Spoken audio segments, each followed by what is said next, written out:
জলপাইগুড়ি শহরে বিগত কয়েক বছর ধরে বৃদ্ধি পেয়েছে সার্বজনীন গণেশ পুজোর সংখ্যা। তার সাথে বেড়েছে পুজোর আয়োজনের নানান চমক। শহরের পান্ডাপাড়া সার্বজনীন গণেশ পুজো এবারে দ্বিতীয় বর্ষে পদার্পণ করেছে। এই পুজোর পরিচালনায় 4 যুব শক্তি।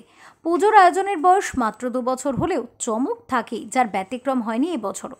এ প্রসঙ্গে গণেশ পুজোর পরিচালন কমিটির অন্যতম সদস্য শ্যাম সাহা জানান, এবারে 101 কেজি লাড্ডু গণেশ ভগবানের উদ্দেশ্যে নিবেদন করা হবে। ইতিমধ্যে কলকাতা থেকে কারিগর এসেছে, লাড্ডু তৈরির কাজও শুরু করে দেওয়া হয়েছে। 101 কেজি লাড্ডু দিয়ে আমরা গণেশ ঠাকুরকে ভোগ চড়াবো।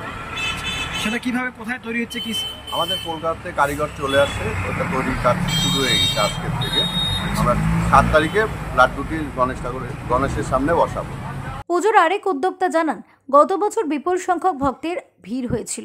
এবারেও সকলকে পুজোয় অংশ নিতে এবং এই 101 কেজির লাড্ডু প্রসাদ রূপে গ্রহণ করার আমন্ত্রণ জানান তিনি। তারা পুজো দেখবেন, 101 কেজি লাড্ডু যেদিন বিতরণ হবে তারা প্রসাদ গ্রহণ করবেন। আমাদের বিকেল 5টা থেকে রাত্রি 9টা অবধি প্রসাদ বিতরণ, ভোগের প্রসাদ বিতরণ হবে। তারা অবশ্যই ভোগের প্রসাদ নেবেন। প্রতি বছরই গণেশ চতুর্থী তিথিতে বিনায়কের আরাধনায় মেতে ওঠেন সকল মানুষ। তবে 101 কেজি ওজনের লাড্ডু পেয়ে ভোজন রসিক গণেশ ঠাকুর যে বেশ খুশি হবেন, সেটাই আশা করছেন পুজোর উদ্যোক্তারা।